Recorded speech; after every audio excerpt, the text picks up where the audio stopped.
Chairman of the Republican National Committee, Florida State Senator Joe Gruters.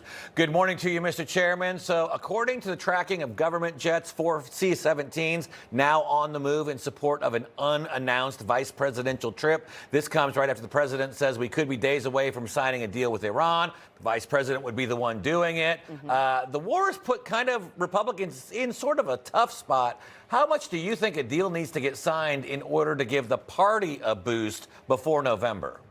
Well, listen, I have the full faith and confidence in the president and his team and his administration and everything that they're doing. I was in the Oval Office last week talking about Iran, talking about the state of the world and politics and where we're at with the president. And I'm very optimistic about our chances in November. As we continue to move forward, I think the president's put us in a phenomenal position based on messaging and everything else for us to be successful. Just out this morning, AP NORC has a new poll showing the president losing support from independents since the 2024 election. So 43% of independents supported him during the campaign. Only about a quarter do today. The drop particularly pronounced among independents without a college degree. Very interesting. What do you make of this? And could this be trouble for November?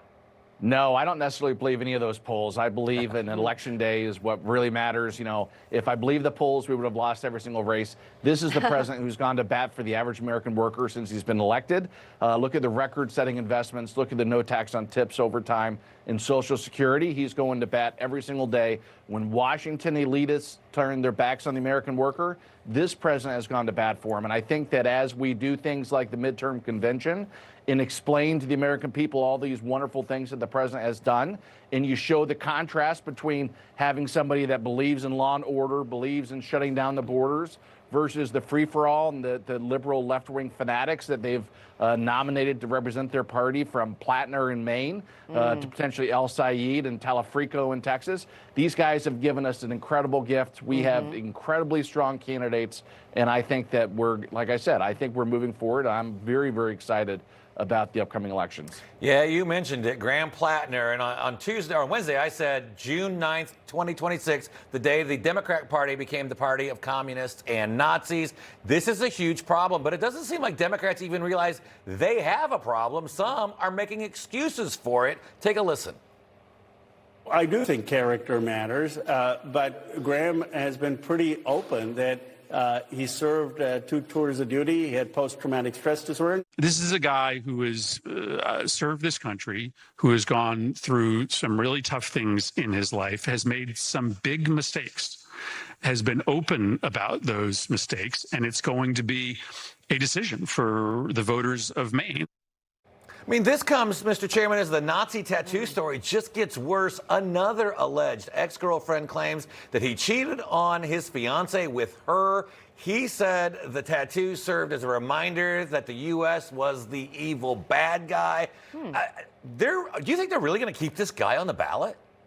Yeah, I think the guy has the ego the size of a semi-truck. He's not going anywhere. What's even worse is the fact that 74% of the Democrats voted for him in a primary.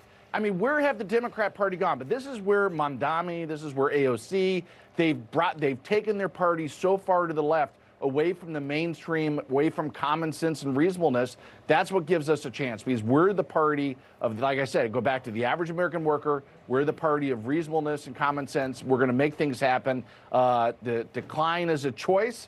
This president is doing everything he can to make sure that our country is the best possible place to live, work, and play, and that everybody has the opportunity to live the American dream. All right, Republican National Committee Chairman Joe Gruters, save me a seat if you're at the UFC fight on Sunday. I will be there. It's going to be awesome. Oh, all right, awesome. Save me a seat then. Good stuff. Thank you for joining us. Information. Truth is freedom. Is Newsmax. It's real news for real people.